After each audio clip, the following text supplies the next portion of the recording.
all these strikes targeting them this past week. We are now joined by Ella Rosenberg. So Ella is a senior research fellow at the Jerusalem Center for Security and Foreign Affairs, focuses on Iran and counter-terror financing. Welcome. As I said before, and by the way, for our audience, we've been monitoring that Jesse Jackson Memorial in Chicago. Looks like Al Sharpton is up there speaking now following the two former presidents. So Ella, I was saying to our audience before that I believe you're in Tel Aviv. Is that right tonight? And you had to kind of scramble as this become commonplace to a kind of a safer location, so it's another active night? It is to an extent, in the sense that we've been in and out of safe zones for the past few hours. Hopefully we'll have a safer evening this evening, but to that extent, I can tell you that the amount of rockets being shot has dropped drastically. Okay. Now, I wanted to talk about what I just said a moment ago, the idea that Iran's going after these Gulf states, and now they're coming back and saying, all right, we're going to take out your financing. I know you wrote about it, we'll put it up from the Times of Israel, about how the whole thing for Iran could backfire. Rather than generating deterrence, you write, Iran is deepening the historic rift between itself and the Sunni Arab world. Violations of Gulf state sovereignty push these countries to rely more heavily on the American security umbrella, in some cases on emerging regional security frameworks that include Israel. So, the one narrative is, for now, it's like creating chaos and maybe buying Iran time, but that's the other side of it. Talk more about it. Well, in that extent, I think the entire methodology in which the UAE has dealt with Iran within the past few years is very, very poorly handled, in the sense that they're doing too little, too late.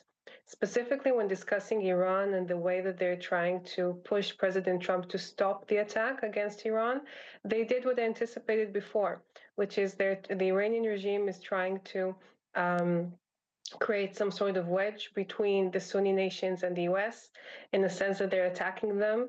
So the Sunni nations and the GCC and the Gulf region as a whole might press President Trump to stop the attack. The exact opposite happened.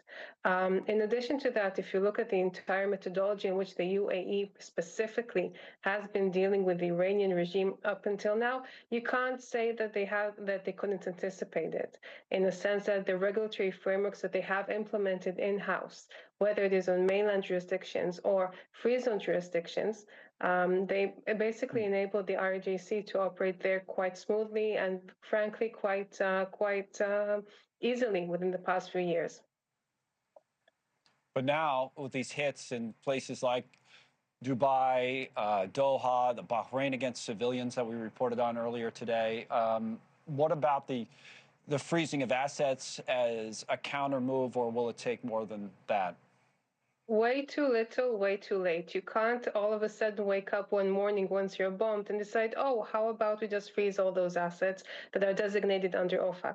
They should have done this years ago. This is the precise reason that they were grey listed under the FITF a few years ago, and the precise reason that they were gotten out of the FITF grey list was under regulatory pressures, not because they really wanted to leave the grey list. You need to bear in mind that for the UAE specifically, one of the ways that they economize themselves and they create a strong economy is by enabling many nationalities, one of them being Iranian, to open shop in the UAE, either it's free zones or mainland, in the sense that they enable the business itself. And they should have stopped it a while back. They can't wake up in the middle of the war and say, well, we should free those assets now.